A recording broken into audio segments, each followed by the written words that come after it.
नमस्कार,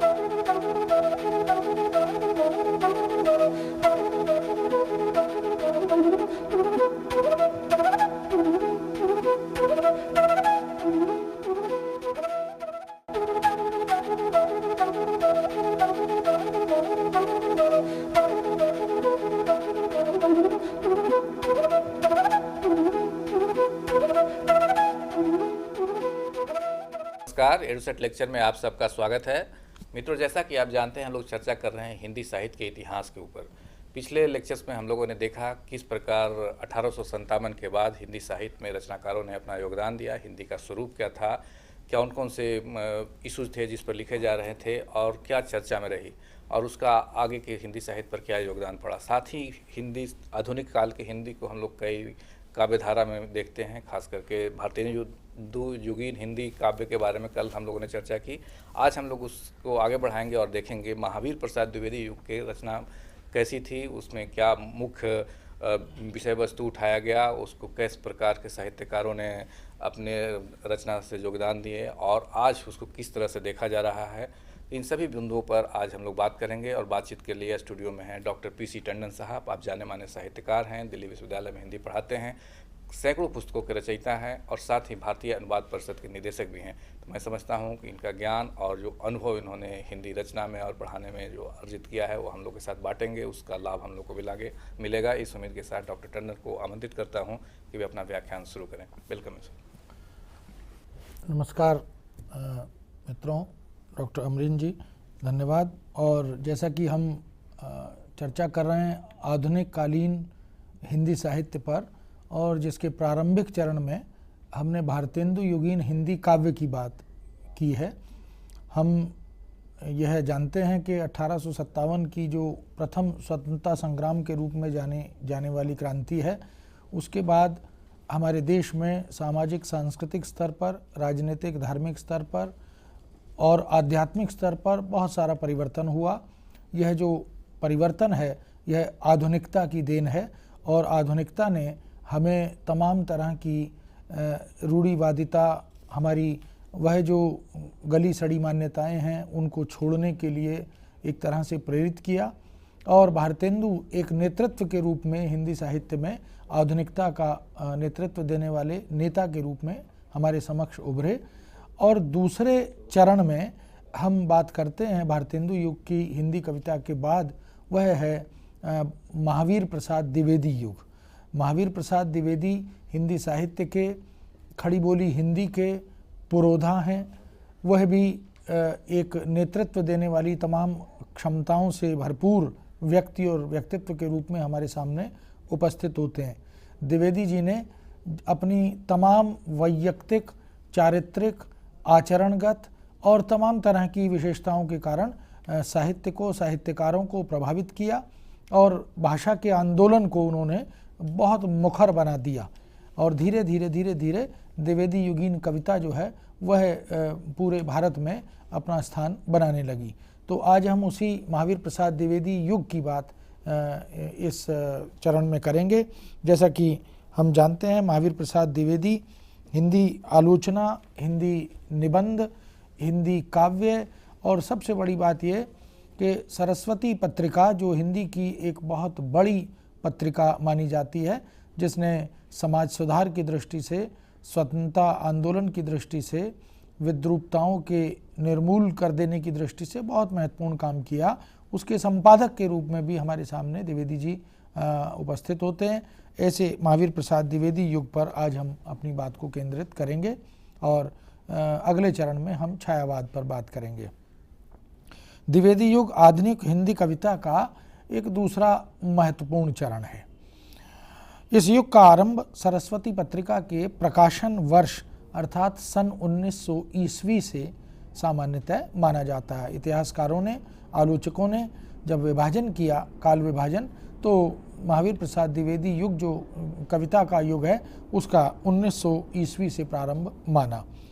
आचार्य द्विवेदी ने जून 1900 ईस्वी के सरस्वती पत्रिका अंक में, 1900 ईस्वी के सरस्वती पत्रिका के अंक में हे कविते नाम से एक कविता लिखी और प्रकाशित की।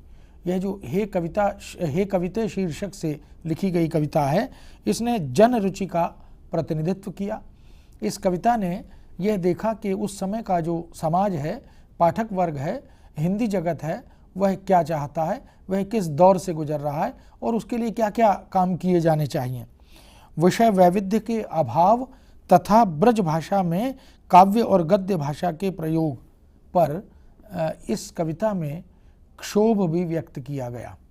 द्विवेदी जी देख रहे थे कि भारतेंदु युग में कविता की एक मुख्य भाषा जो थी वो ब्रज भाषा थी और गद्य की भाषा वहाँ पर खड़ी बोली बन गई थी। लेकिन द्विवेदी जी चाहते थे कि हिंदी कविता में भी अब खड़ी बोली का ही युद्ध स्तर पर आगमन हो। इसलिए उन्होंने जो ब्रजभाषा का आगमन हो रहा था, प्रचलन था, उसको ध्यान में रखते हुए एक प्रकार से यह कविता लिखी और कवियों को, लेखक समुदाय को प्रेरित किया, बाध्य किया कि वो ब्रजभाषा छोड़ें और धीरे धीरे खड़ी बोली में अपने काव्य लेखन को प्रोत्साहित करें। द्विवेदी जी ने सन 1903 में सरस्वती पत्रिका के संपादन का दायित्व संभाला। 1900 में पत्रिका प्रारंभ हुई, 1903 में उन्होंने इस पत्रिका का दायित्व संभाल लिया। बाबू श्याम सुंदर दास इसके पहले संपादक थे और बहुत ही महत्वपूर्ण स्थान बना चुकी ये पत्रिका एक बहुत सशक्त नेतृत्व के हाथों आ गई।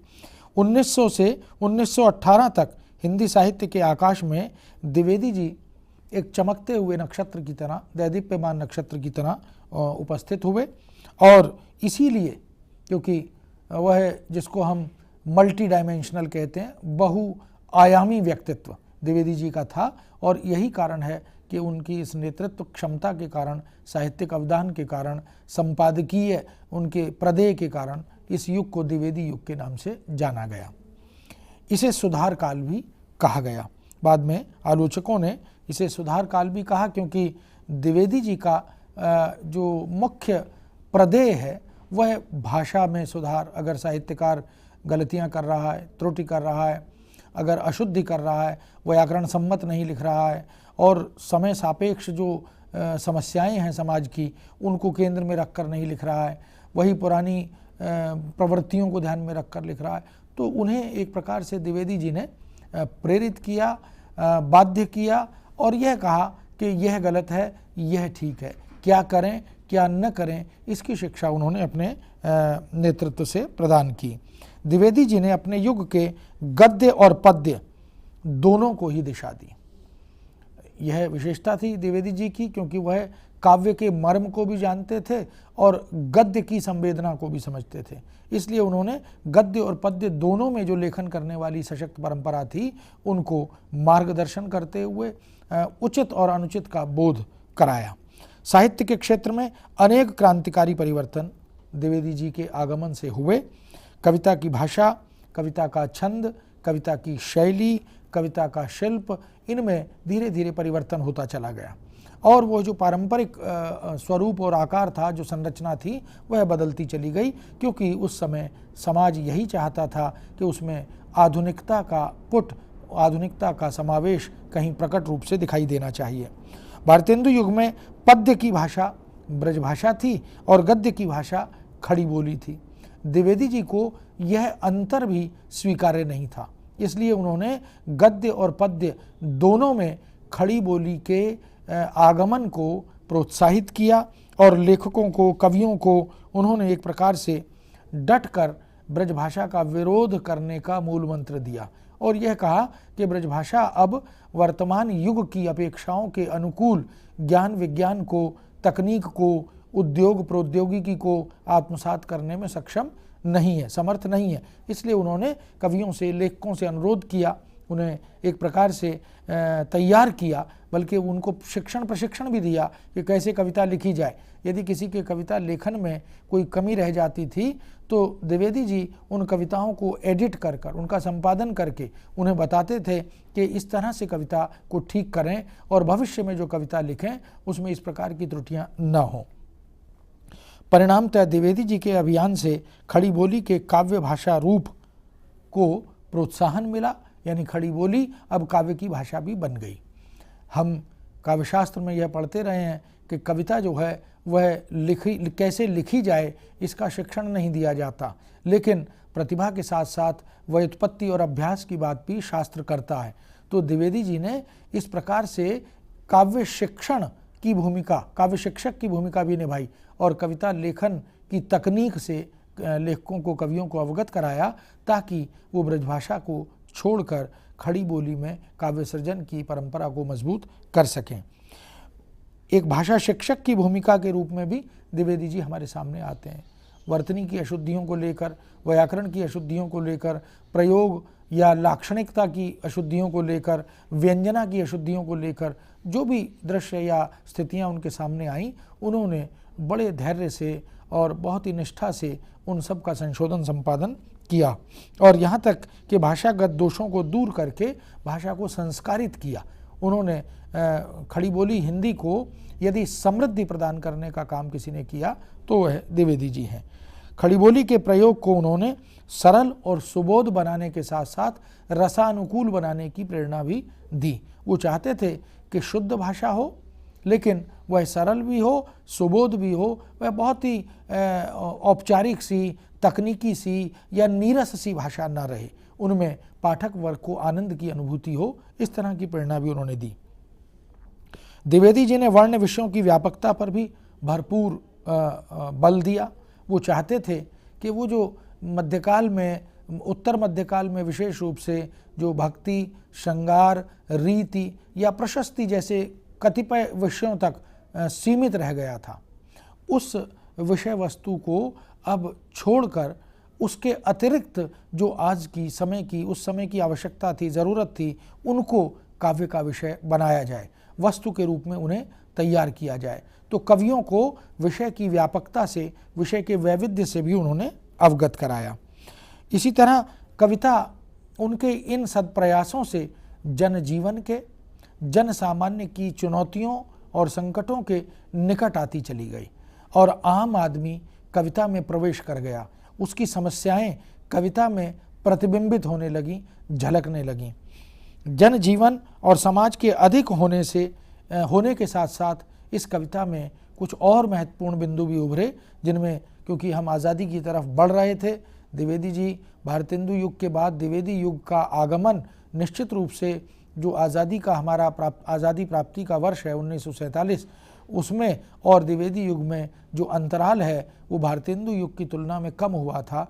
तो राष्ट्रीय चेतना, राष्ट्रीय जागरण का स्वर कविता के माध्यम से, समाज सुधार, देश प्रेम और सबसे बड़ी बात ये कि भारतीय संस्कृति के अतीत का गौरव गान, यह बताना द्विवेदी जी को सर्वथा उचित लगता था कि हमारे पास चारित्रिक दृष्टि से, मूल्यों की दृष्टि से या अगर हम ऐतिहासिकता की दृष्टि से देखें, वैचारिकता की दृष्टि से देखें, दार्शनिकता की दृष्टि से देखें, तो भारत के पास अथाह ज्ञान राशि थी, अथाह संपदा थी और उस संपदा को ध्यान में रखते हुए द्विवेदी जी चाहते थे कि हमारा जो कवि वर्ग है, लेखक वर्ग है, वह उस गौरवशाली अतीत की ओर दृष्टि डाले और उससे प्रेरित होकर फिर जो वर्तमान साहित्य सृजन है उसमें उसका समावेश करे, ताकि वो प्रेरक बन सके, उपदेशात्मक भी बन सके। स्वयं द्विवेदी जी ने वर्ण विषयों के विस्तार की आवश्यकता को जब महसूस किया तो उन्होंने इसे पत्रिका के माध्यम से, संपादकीय के माध्यम से, लेखकीय जगत को संबोधित करते हुए उजागर किया। वह इसकी आवश्यकता और व्यापकता पर बल देते हुए लिखते हैं, यमुना के किनारे केली कौतूहल का अद्भुत वर्णन बहुत हो चुका। यह संकेत उनका रीतिकाल की कविता, मध्यकाल की कविता की ओर है, जिसमें प्रकृति को, प्रेम को और संयोग और वियोग को बहुत ही सशक्त रूप में उभारा गया था। तो द्विवेदी जी का मानना था कि वह समय अब बीत चुका, इसलिए अब आज की ज़रूरत को ध्यान में रखते हुए हमें विषय चयन करना चाहिए। तो वो लिखते हैं, यमुना के किनारे केली कौतूहल का अद्भुत वर्णन बहुत हो चुका। न परकीयाओं पर अब प्रबंध लिखने की कोई आवश्यकता है और न स्वकीयाओं के गतागत की पहेली बुझाने की। चींटी से लेकर हाथी पर्यंत पशु, भिक्षुक से लेकर राजा पर्यंत मनुष्य, बिंदु से लेकर समुद्र पर्यंत जल, अनंत आकाश, अनंत पृथ्वी, अनंत पर्वत, सभी पर कविता हो सकती है, सभी से उपदेश मिल सकता है और सभी के वर्णन से मनोरंजन भी हो सकता है। स्पष्ट रूप से द्विवेदी जी ने यह कहा कि वह जो विषय जिन पर बहुत लिखा जा चुका और उनकी आज प्रासंगिकता उस रूप में नहीं दिखाई दे रही, इसलिए उनको अब हमें छोड़ना चाहिए, त्यागना चाहिए और आज की ज़रूरत को समझते हुए हमें बिंदु से और आकाश तक, बूंद से समुद्र तक न जाने कितने विषय हैं जिन पर लिखा जा सकता है और वो भी कविता के विषय बन सकते हैं। परिणामतः नवीन विषयों को लेकर काव्य सृजन का युद्ध स्तरीय अभियान प्रारंभ हुआ। नवीनता और विविधता ने हिंदी कविता को एक बार फिर से पाठक वर्ग तक, जन समुदाय तक पहुंचाया और उसकी प्रासंगिकता को निर्विवाद बनाया, स्थापित कर दिया। द्विवेदी जी ने छंद विधान के क्षेत्र में भी युगीन कवियों का मार्गदर्शन किया। वह देख रहे थे कि मध्यकाल के कवियों में छंदों का जो चयन है वह सीमित है या उनके कुछ प्रिय छंद हैं जिनमें सवैया है, कवित्त है, दोहा है, चौपाई है। तो वो चाहते थे कि काव्य में अब ये पारंपरिक छंद विधान जो है इसमें भी कुछ आधुनिकता, कुछ परिवर्तन होना चाहिए, कुछ वैरायटी, कुछ नयापन आना चाहिए। तो छंद प्रयोग के विषय में महावीर प्रसाद द्विवेदी ने स्पष्ट रूप से अपने युग के कवि समुदाय को संबोधित किया, प्रेरित किया और उनका आह्वान करते हुए कहा, दोहा, चौपाई, सोरठा, घनाक्षरी, छप्पे और सवैया आदि का प्रयोग हिंदी में बहुत हो चुका। कवियों को चाहिए कि यदि वे लिख सकते हैं तो इनके अतिरिक्त और भी छंद लिखा करें। हम यह नहीं कहते कि ये छंद नितांत परित्यक्त ही कर दिए जाएं। हमारा अभिप्राय यह है कि इनके साथ साथ संस्कृत काव्यों में प्रयुक्त किए गए वृत्तों में से भी 2-4 उत्तमोत्तम वृत्तों का भी हिंदी में प्रचार किया जाए। स्पष्ट संकेत मिलता है कि द्विवेदी जी नवीनता, मौलिकता और पिष्ट पेषण से बचने की बात बार बार करते हैं। उन्हें लगता है कि अब वह चीज़ें जो बहुत दोहराई जा चुकी हैं उन्हें छोड़ना चाहिए।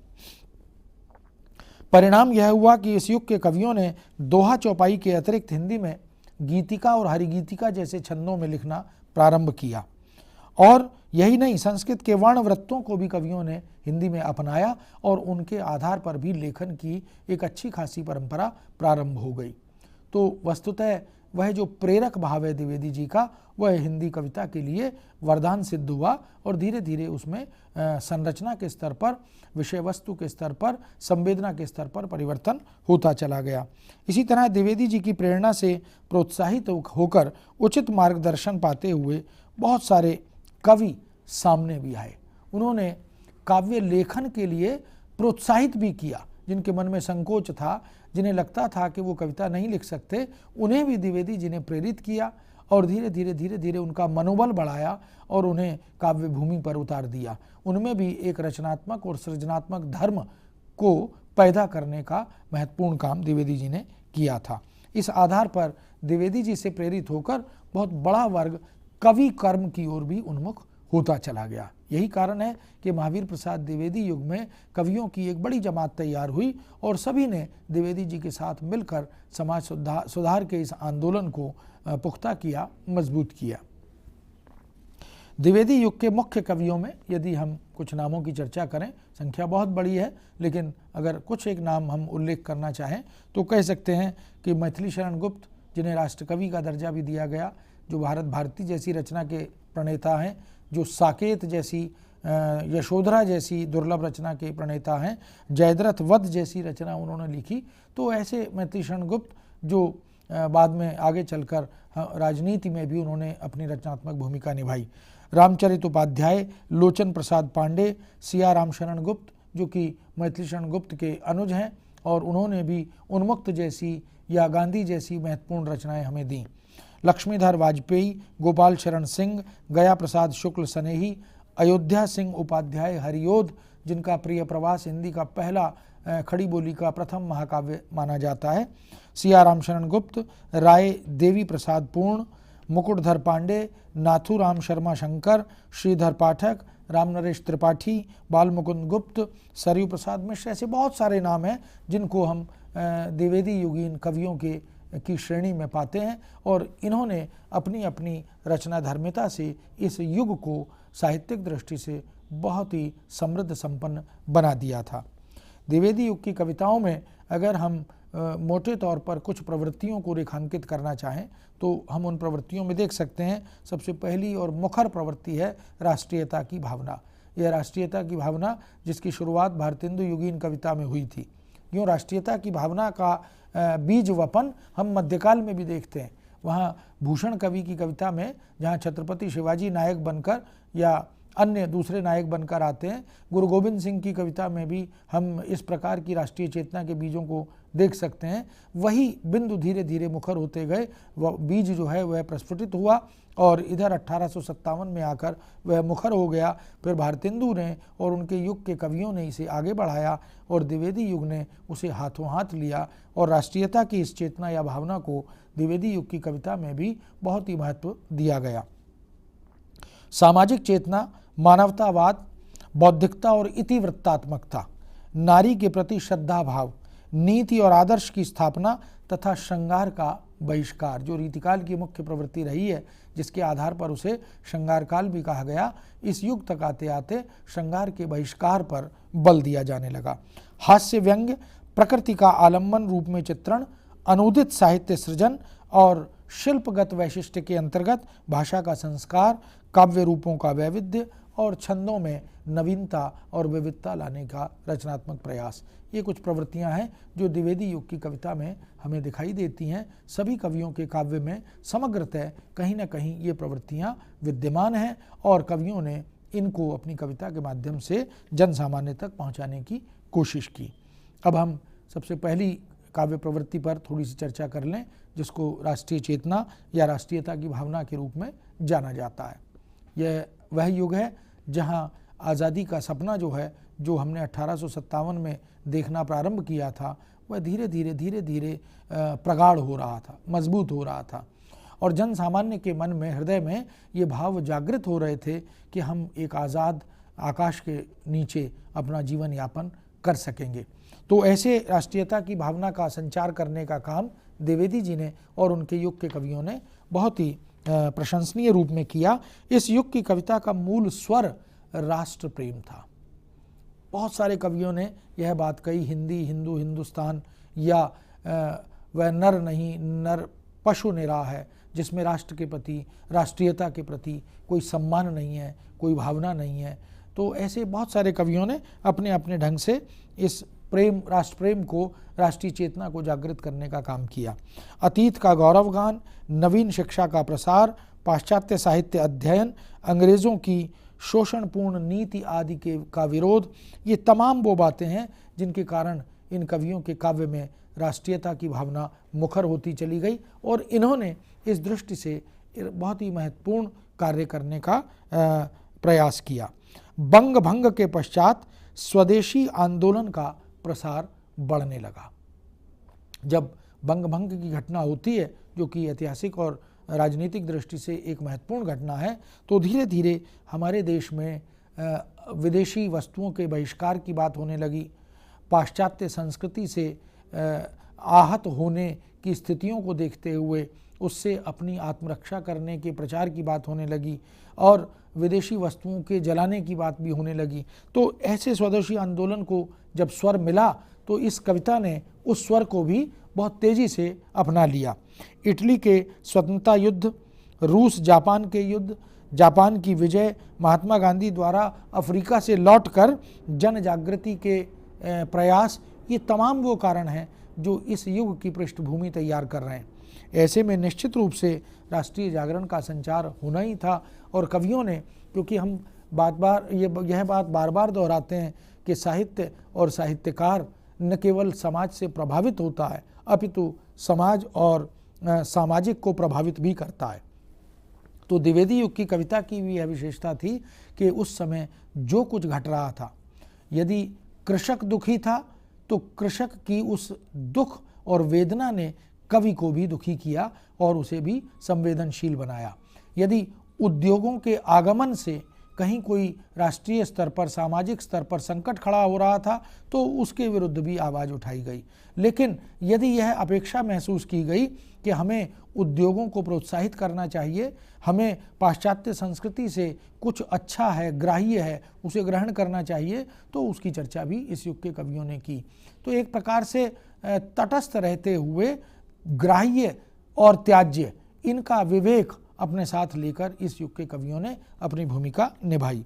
तो इस युग के कवियों ने समस्त जनता को, विद्यार्थी, मजदूर, स्त्री, पुरुष, बूढ़े, बच्चे, सभी को आत्म बलिदान, क्योंकि आज़ादी जो है वह बहुत ही दुर्लभ है और बिना आज़ादी के हम अपनी अस्मिता की रक्षा नहीं कर सकते।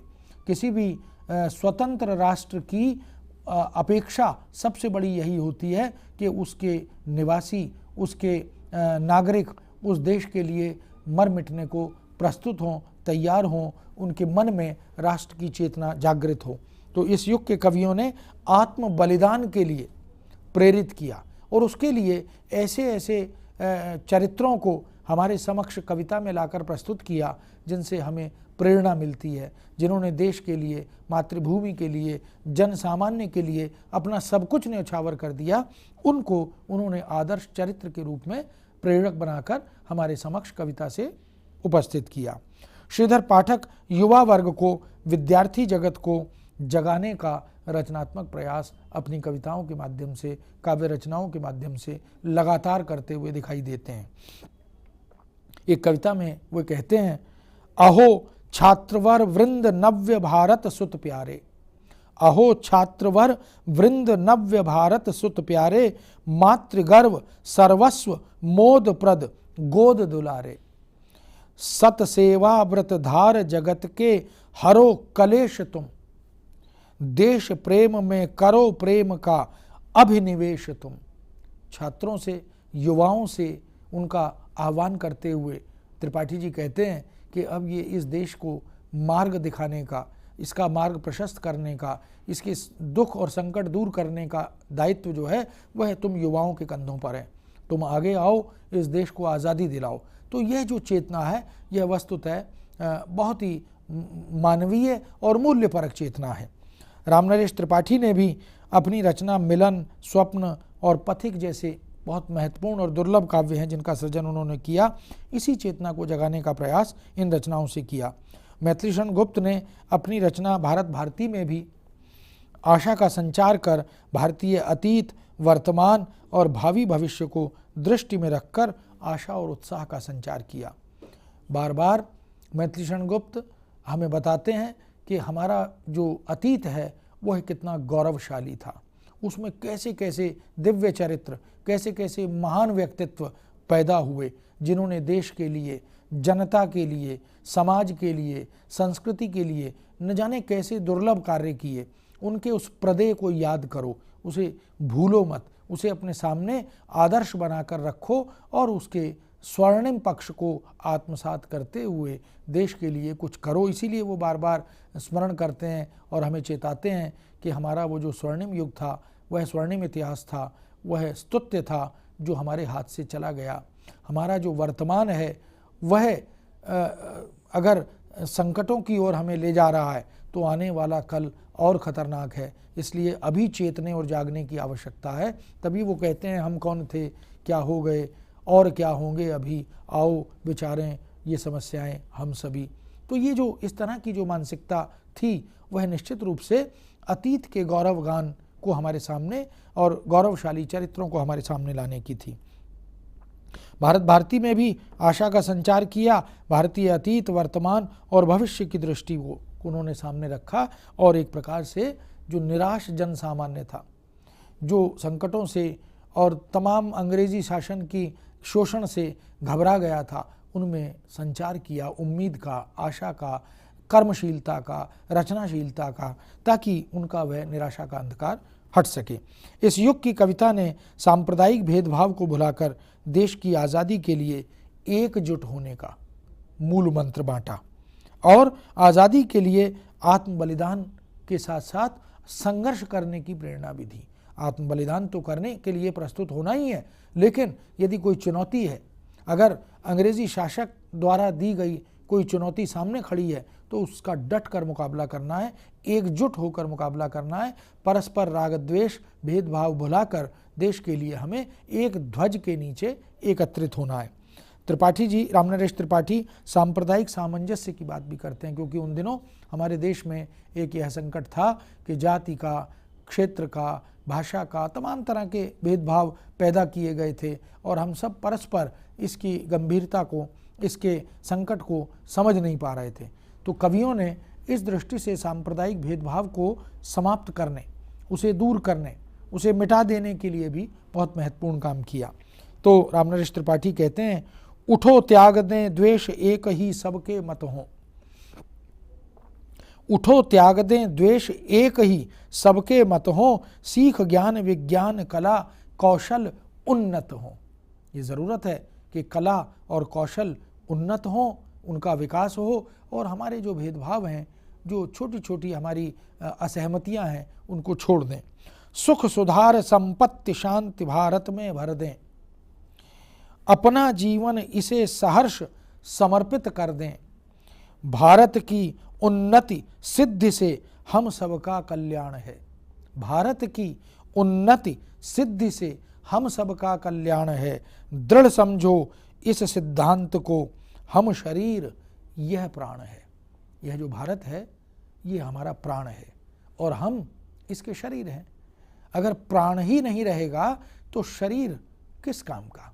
इसलिए ज़रूरत है कि हम सब एकत्रित हों, एकजुट हों, परस्पर वैमनस्य भुला दें, भेदभाव भुला दें, जाति पाति को छोड़ दें और इस आज़ादी के लिए, इसकी रक्षा के लिए हम एकत्रित हों, अपने राष्ट्र धर्म को हम अपनाएं, समझें और उसके गंभीरता को आत्मसात करें। बार बार इस युग का कवि अतीत का गौरवगान करते हुए आख्यानों से, पुराचरित्रों से देशवासियों को, देश से प्रेम करने वाले जन सामान्य को जगाने का काम करता है। ऐसे ऐसी कथाओं, ऐसी ऐसी घटनाओं जिसमें कहीं महाभारत की कथा है, कहीं रामायण की कथा है, कहीं कृष्ण के चारित्रिक और अद्भुत वैविध्य की कथा है, कहीं तमाम दूसरी नैतिक कथाओं का समावेश है, उन सब को लेकर उन्होंने इस प्रकार की रचनाएं भी लिखी। ऐसी रचनाओं के शीर्षक भी रखे जिससे प्रेरणा मिले और पाठकीय जगत जो है उसमें पठनीयता की अभिरुचि भी पैदा हो सके। जातीय आदर्शों से ऊपर उठकर राष्ट्रीय आदर्शों को ग्रहण करने की प्रेरणा, यह भी कवियों ने बहुत ही रचनात्मक रूप में दी। वस्तुतः लोगों के मन में, जन सामान्य के मन में जो क्षेत्रवाद की भावना थी, उससे बाहर निकलने और उसे छोड़कर राष्ट्र को एक इकाई मानकर उसी के लिए कटिबद्ध होने, एकत्रित होने की प्रेरणा भी इन कवियों ने दी थी। मैथिलीशरण गुप्त भारत के गौरव में अतीत के प्रति पूज्य भाव रखते हैं। गुप्त जी की कविता में चाहे वो साकेत हो, जयद्रथ वध हो या यशोधरा हो, उनमें राष्ट्र सर्वोपरि रहता है और वह राष्ट्र के हित के लिए ही अपने को प्रस्तुत पाते हैं तथा पूरे भारतीय समाज को उसके लिए प्रस्तुत करने के लिए उद्यत करते हैं, प्रेरित करते हैं। गुप्त जी कहते हैं, जगत ने जिसके पद छुए, सकल देश ऋण जिसके हुए, ललित लाभ कला सब था जहाँ, वह हरे अब भारत है कहाँ। वो भारत कहाँ चला गया, वह देश भारत, वह गौरव कहाँ चला गया।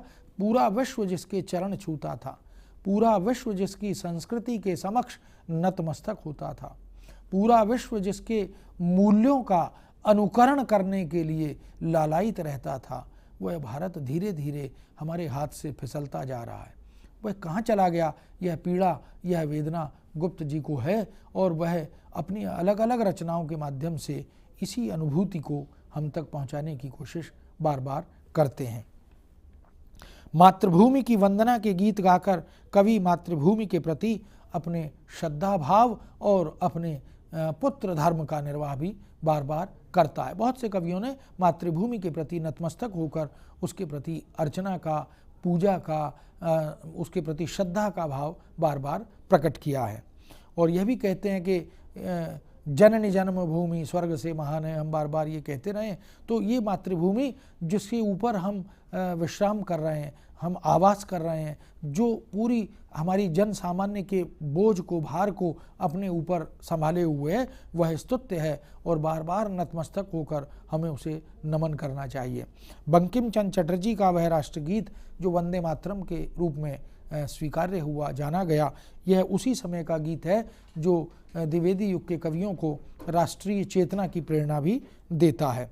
नाथूराम शर्मा शंकर इस युग के एक और बड़े कवि हैं जिन्होंने आर्य समाजी भावना को प्रोत्साहित किया। आर्य समाज ने भी समाज के लिए बहुत महत्वपूर्ण काम किया और इस युग के बहुत से कवियों ने आर्य समाज के जीवन दर्शन को, उनके मूल्यों को, जो उनकी जो सामाजिक स्थापनाएं थी उनको आत्मसात किया और अपनी अपनी कविता या गद्य के माध्यम से उन्होंने जन कल्याण के लिए जो भी संभव हो सका समय समय पर वह कार्य किया। तो नाथूराम शर्मा शंकर जो देशवासियों को आज़ादी की प्राप्ति के लिए अपना सर्वस्व उत्सर्ग कर देने के लिए, न्योछावर कर देने के लिए प्रेरित करते हैं। देशभक्त वीरों मरने से नैक नहीं डरना होगा, देशभक्त वीरों मरने से नैक नहीं डरना होगा, प्राणों का बलिदान देश की वेदी पर करना होगा। ये देश अगर हम चाहते हैं हमारा देश आज़ाद हो और हम आज़ादी की श्वास ले सकें, हमारे आने वाली कल की पीढ़ी इस आज़ाद देश में जन्म ले और इस आकाश के नीचे उन्मुक्त विहार करे, तो हमें इसके लिए कटिबद्ध होकर एक साथ उत्सर्ग के लिए, आत्म बलिदान के लिए प्रस्तुत होना होगा। डरने से या कायरता से हम अपने देश को आज़ाद नहीं करा पाएंगे। मैथिलीशरण गुप्त तो प्राचीन भारतीय दर्शन, कला, साहित्य, ज्ञान, विज्ञान आदि से समाज को परिचित कराते हैं। बार बार चाहे वो साकेत हो या यशोधरा हो या भारत भारती जैसी दुर्लभ रचना हो, ऐसी अनेक रचनाएं उन्होंने लिखी और बहुत ही व्यापक स्तर पर उनका जो सृजनात्मक कार्य है वो हमारे सामने आता है। वो कहते हैं, संसार को पहले हम ही ने ज्ञान शिक्षा दान की। इस पूरे जगत को, इस पूरी सृष्टि को ज्ञान और शिक्षा सबसे पहले अगर किसी ने दिया तो विश्व का ज्ञान गुरु यदि कोई है तो वह है भारत है। और गुप्त जी इसकी स्थापना भी करते हैं। यह एक प्रकार से उनकी पुनर्स्थापना है। हमारे शास्त्रों में, हमारे वैदिक औपनिषदिक साहित्य में यह इस बात का साक्षी मिलता है, प्रमाण मिलता है कि वह जो एक समृद्ध ज्ञान भंडार हमारे पास था वह विश्व का प्रेरक रहा है, मार्गदर्शक रहा है। तो संसार को पहले हम ही ने ज्ञान शिक्षा दान की। और फिर कहते हैं, यह पुण्य भूमि प्रसिद्ध है, इसके निवासी आर्य हैं, विद्या कला कौशल सभी के जो प्रथम आचार्य हैं। विद्या कला कौशल सभी के जो प्रथम आचार्य हैं, भूलोक का गौरव प्रकृति का पुण्य लीला स्थल कहाँ। भूलोक का गौरव प्रकृति का पुण्य लीला स्थल कहाँ, फैला मनोहर गिर हिमालय और गंगा जल यहाँ। यह जो हिमालय पर्वत है और यह जो गंगा की अजस्र धारा है, यह विश्व में दूसरी किसी देश में कहाँ है, यह दुर्लभ है। और यही कारण है कि हमारा देश जो है वह संपदा है। सामाजिक चेतना की दृष्टि से जब हम विचार करते हैं इस युग के काव्य पर, तो हम देखते हैं कि इस युग के कवि सामाजिक प्रगति के उत्कट इच्छुक हैं, एक आकांक्षी हैं। समाज के विकास में बाधक बनने वाली रूढ़ियों, परंपराओं, कुरीतियों का इन्होंने विरोध किया। देश की आर्थिक विपन्नता के मूल कारण को इन्होंने मनोवैज्ञानिक स्तर पर समझा और समाज मनोविज्ञान के आधार पर उसके निराकरण पर बहुत सी कोशिशें भी की। वस्तुओं के बहिष्कार, जो विदेशी वस्तुएं थी उनके बहिष्कार को आंदोलन के रूप में प्रस्तुत किया। इस तरह स्त्री शिक्षा, विधवा विवाह, इनका इन्होंने समर्थन किया। दहेज प्रथा, बाल विवाह, बाह्य आडंबरों आदि का विरोध, यह भी इन सब की कविताओं का हिस्सा बना। एक तरह से सामाजिक असंगतियों का, सामाजिक विद्रूपताओं का बहिष्कार करने का एक सशक्त उपकरण इस युग के कवियों की कविता बनती चली गई। मैथिलीशरण गुप्त ने किसान, सियाराम शरण गुप्त ने अनाथ, स्नेही जी ने कृषक क्रंदन जैसी हृदय द्रावक कविताएं लिखी। हमारे देश के किसान की हालत क्या है और वह कितना परिश्रम कर रहा है, अपना जीवन पूरा लगा रहा है, लेकिन उसका जीवन यापन ठीक से नहीं चल पा रहा। इन सारी विडंबनाओं को भी कविताओं में उतारा गया। भारतीय निर्धनता, जमींदारों के अत्याचार, किसानों की दुर्गति, ये तमाम चित्रित किए गए कविताओं के माध्यम से। तो कविता में वह जो चित्रात्मकता का गुण है वह भी एक प्रकार से मुखर होकर हमारे सामने आया। साकेत, यशोधरा, इन सारे महत्वपूर्ण ग्रंथों में, इसी प्रकार अन्य कवियों के ग्रंथों में भी कुछ ऐसे चरित्रों को उकेरा गया जो उपेक्षित थे, जिनमें स्त्री चरित्रों की बात विशेष रूप से की गई, जैसे उर्मिला जो रामकथा में उपेक्षित पात्रा के रूप में हमारे सामने आती हैं। उस उर्मिला को एक तरह से साकेत में नायिका का रूप प्रदान करने का काम मैत्रीशरण गुप्त ने किया।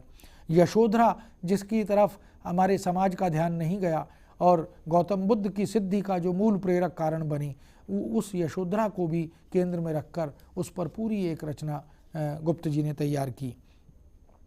इसी तरह उपेक्षिता नारियों को समय समय पर, स्थान स्थान पर रचनाओं में शामिल किया गया।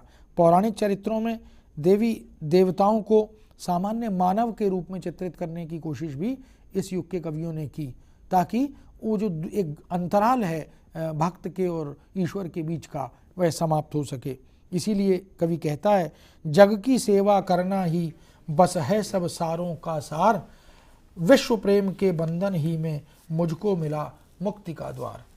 यह जो मुक्ति का द्वार है, एक प्रश्न है, दिल्ली से दर्शक है, उनका सवाल है। जी। जी नमस्कार, कृपया सवाल पूछिए। सर मैं ये जानना चाहता हूँ कि सर आधुनिक हिंदी। हाँ जी सर, मैं गौरव बोल रहा हूँ। जी जी गौरव जी, सवाल पूछिए। सर आज पत्र पत्रिकाओं का क्या योगदान है सर ये हिंदी को आधुनिक बनाने में, ये हिंदी साहित्य की आधुनिकता में? हाँ, पत्र पत्रिकाओं का गौरव जी बहुत महत्वपूर्ण स्थान है, इसमें कोई संशय नहीं है, क्योंकि भारतेंदु युग से लेकर और आज तक हिंदी साहित्य को जो साहित्यकार समृद्ध करते रहे, वो प्राथमिक रूप से पत्रकार की भूमिका निभाने वाले साहित्यकारों की संख्या बहुत बड़ी रही। चाहे भारतेंदु स्वयं हों, महावीर प्रसाद द्विवेदी हों, जयशंकर प्रसाद हों, निराला हों, महादेवी हों, पंत हों, आप जितने बड़े साहित्यकारों के नाम लेंगे, उन सब ने पत्र पत्रिकाओं के माध्यम से साहित्य सृजन को प्रोत्साहित भी किया और लेखकीय वृत्ति को जागृत करने का काम भी किया। और आज भी बड़े साहित्यकार, चाहे वो आलोचना के माध्यम से या मौलिक सृजन के माध्यम से, कवि हैं, कहानीकार हैं, उपन्यासकार हैं, अगर वो धारावाहिक रूपों में छप रहा है तो भी और स्वतंत्र रूप से छप रहा है तो भी, तो निश्चित रूप से हिंदी साहित्य की समृद्धि में पत्र पत्रिकाओं की भूमिका स्तुत्य रही है, उसे हम नकार नहीं सकते।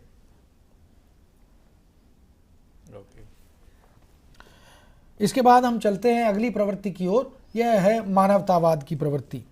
द्विवेदी युग की कविता में मानवतावाद के आदर्शों को, जिसमें विशेष रूप से मानव के प्रति प्रेम, जन सामान्य के प्रति सद्भाव, वैश्विक प्रेम और जन सेवा की उच्च भावना, इनको प्रोत्साहित करने के लिए कविता में शामिल किया गया।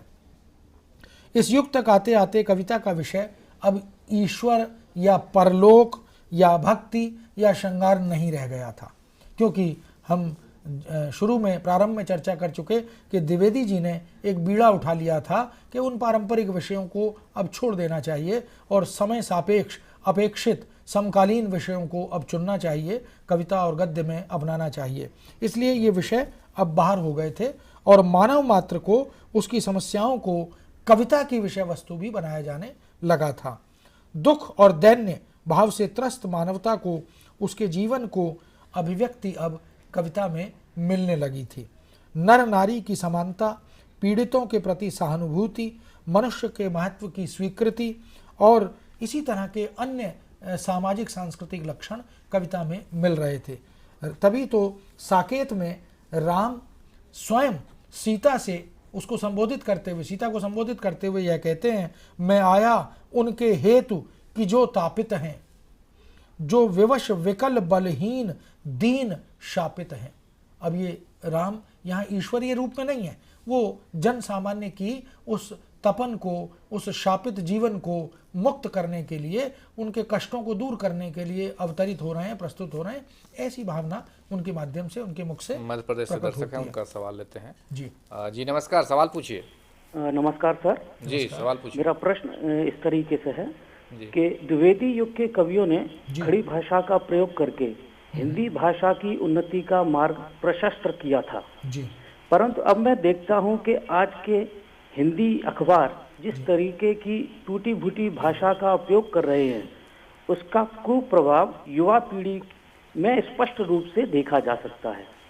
तो प्रश्न मेरा ये है कि क्या भारत सरकार को एक अच्छा हिंदी का अखबार नहीं लाना चाहिए? देखिए, आपका प्रश्न बहुत उचित है, लेकिन यह तो नीतिगत मामला है और भारत सरकार को इस विषय में सोचना होगा।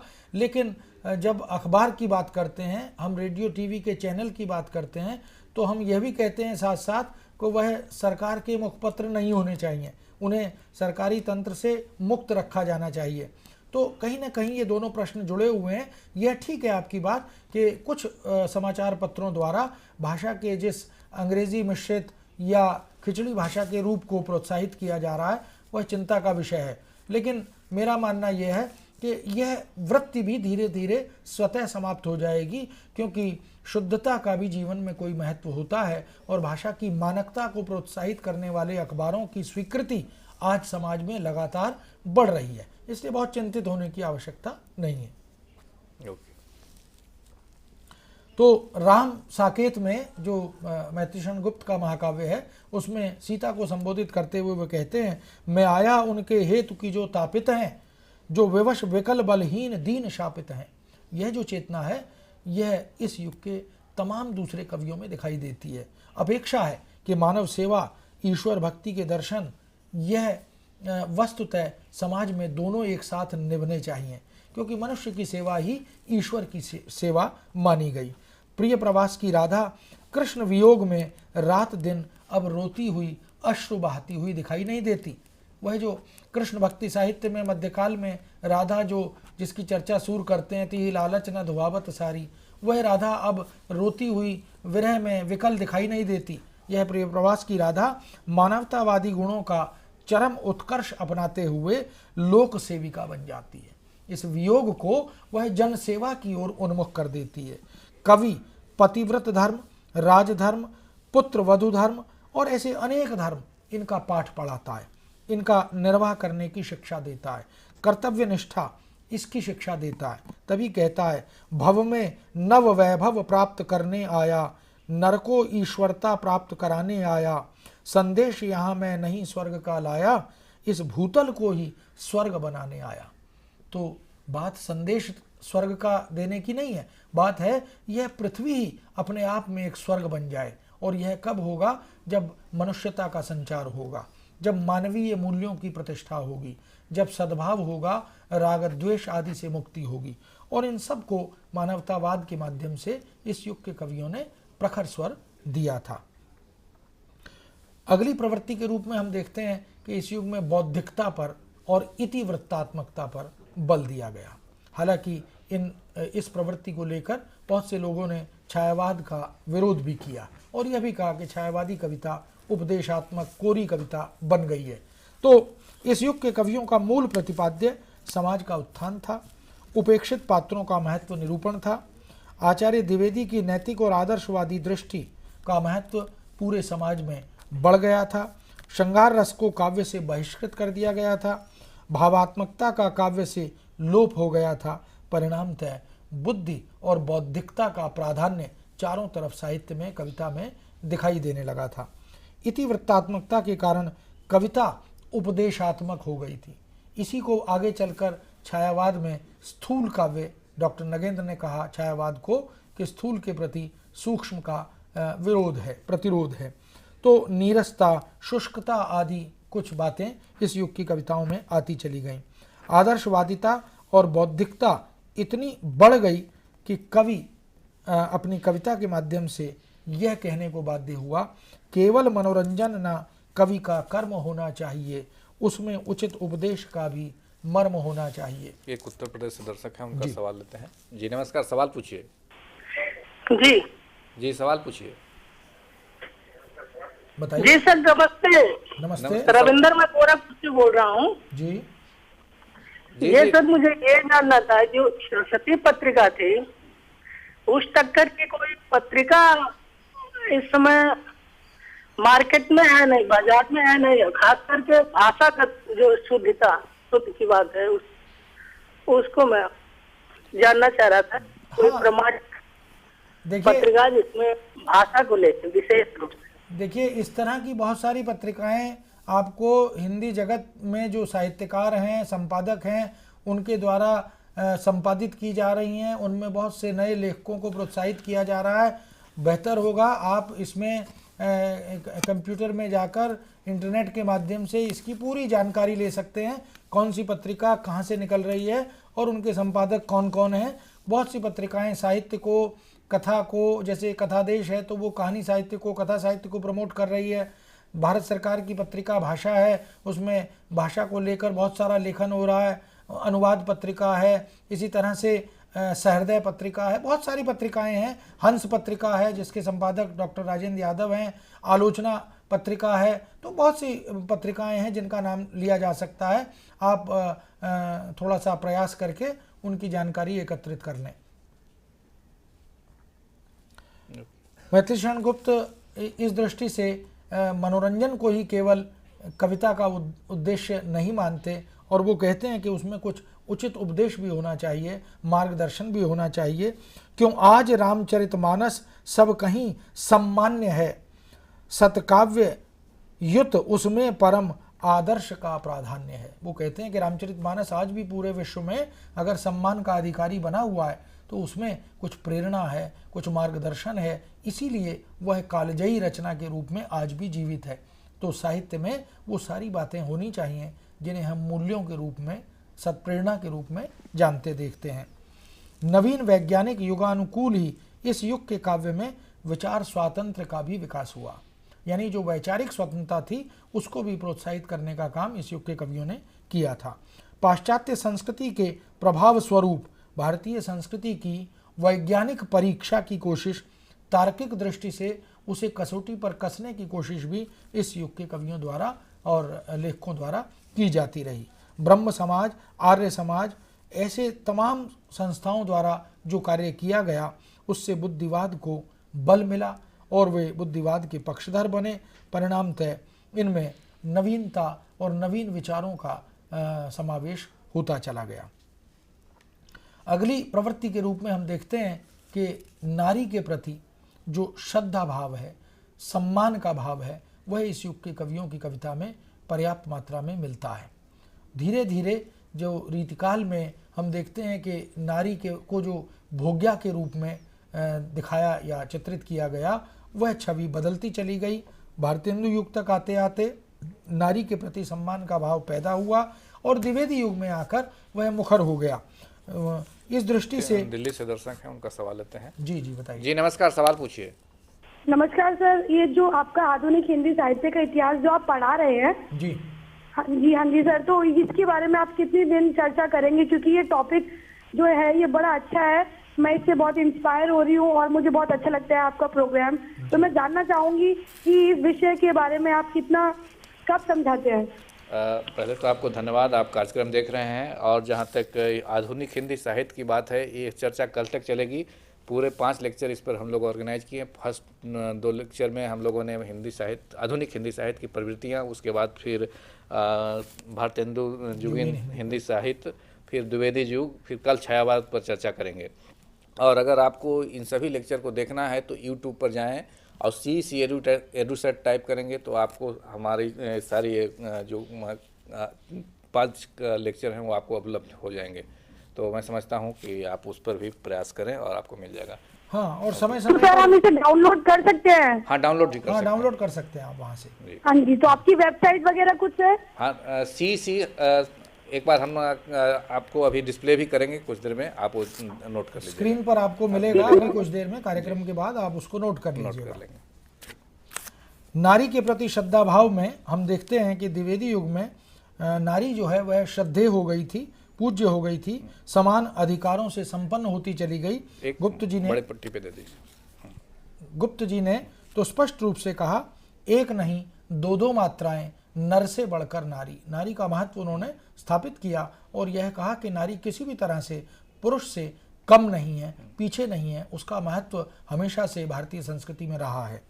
हरियोत तो नारी के प्रति उच्च भाव रखते हैं और उसे देश प्रेमिका के रूप में, जाति प्रेमिका, जन्मभूमि प्रेमिका, लोक सेविका, धर्म प्रेमिका जैसे अनेक नए नायिका भेदों में परिणत करके प्रस्तुत करने का रचनात्मक प्रयास भी करते हुए दिखाई देते हैं। इस युग की नारी में तपस्या, संयम, त्याग और आत्मोत्सर्ग की भावनाएं स्पष्ट दिखाई देती हैं। प्रिय प्रवास की लोक सेविका राधा, साकेत की कर्तव्यनिष्ठ उर्मिला, द्वापर की गौरवशाली चरित्र वाली विद्रता, यशोधरा की गरिमामयी यशोधरा, ये सारे वो चरित्र हैं जो कवियों के मन में नारी के प्रति जो श्रद्धा भाव है उसको व्यक्त करते हैं। इस तरह नीति और आदर्श की स्थापना तथा श्रृंगार का बहिष्कार, यह भी इस युग की कविता का एक मुख्य स्वर बनकर उभरता है। इस युग के कवियों ने यूट्यूब का भी काव्य सुधार तथा आदर्शवाद की भावना को प्रेषित किया। जी, मैं दर्शकों से बताना चाहूँगा कि अभी हमारा वेबसाइट का जो नंबर है वो आप देख सकते हैं और नोट कर सकते हैं। साथ में यूट्यूब का भी डिस्प्ले कर दीजिए स्क्रीन पे ताकि उनको आसान रहेगा। जी जी, ये कवि श्रृंगार भाव के विरोधी थे। इन कवियों ने श्रृंगार भाव की उस रीतिकालीन कविता को दृष्टि में रखते हुए उसे अश्लील घोषित करते हुए श्रृंगार का बहिष्कार किया। परिणामतः श्रृंगार रस एक तरह से इस युग की कविता में विलुप्त प्राय दिखाई देने लगा। हास्य व्यंग की दृष्टि से भी इस युग की कविता का अपना एक विशेष महत्व है, जिसकी चर्चा हम भारतेंदु युग में भी कर चुके हैं। वहाँ भी कवियों ने हास्य व्यंग के माध्यम से सामाजिक विद्रूपताओं को उजागर करने की बहुत महत्वपूर्ण कोशिश की थी और उसका विकास हमें द्विवेदी युग में भी दिखाई देता है। भारतेंदु युग के हास्य व्यंग का विकास हमें जब यहाँ द्विवेदी युग में दिखाई देता है तो हम देखते हैं कि विदेशियों के अंधा अनुकरण पर इन कवियों ने बहुत ही व्यंग्य किया। कुरीतियों पर, शोषण पर, धार्मिक आडंबरों पर, फैशन की बढ़ती हुई वृत्ति पर इस युग के कवियों ने तीखे व्यंग्य बाण चलाए हैं। बालमुकुंद गुप्त हों, नाथुराम शर्मा शंकर हों या ईश्वर प्रसाद जैसे कवि हों, सभी ने व्यंग्य और हास्य के माध्यम से इस कविता को सशक्त किया है, मजबूत किया है। प्रकृति को आलम्बन रूप में इस युग के कवियों ने भरपूर मात्रा में, यानी उनकी कविता में चाहे वो प्रबंध काव्य हो या मुक्तक काव्य हो, प्रकृति आलम्बन बनकर वहाँ आती है। वो कहते हैं, मैं दर्शकों से कहूँगा कि यूट्यूब का भी एड्रेस स्क्रीन पे आ रहा है, वो आप नोट कर लें और जो भी हम लोग लेक्चर कराते हैं कुछ समय के बाद यूट्यूब पे अवेलेबल होता है, उसे आप देख सकते हैं। जी, तो प्रकृति को आलम्बन बनाकर चित्रित करने की दृष्टि से इस युग में सबसे पहले हमारा ध्यान श्रीधर पाठक की ओर जाता है, जिन्होंने प्रकृति को अनंत और चिर सुंदरी के रूप में चित्रित करने की कोशिश की है। मानव हृदय को प्रकृति से जोड़कर देखने का रचनात्मक प्रयास भी किया गया है। सो मित्रों, इन्हीं शब्दों के साथ आज के व्याख्यान को यहीं विराम देते हैं। आप सबको धन्यवाद और आपकी ओर से डॉक्टर पीसी टंडन साहब को भी बहुत बहुत धन्यवाद, जिन्होंने काफ़ी अच्छे तरह से आधुनिक हिंदी साहित्य के बारे में हम लोगों को बताया है। और एक बार फिर से आपको धन्यवाद। Thank you very much. नमस्कार।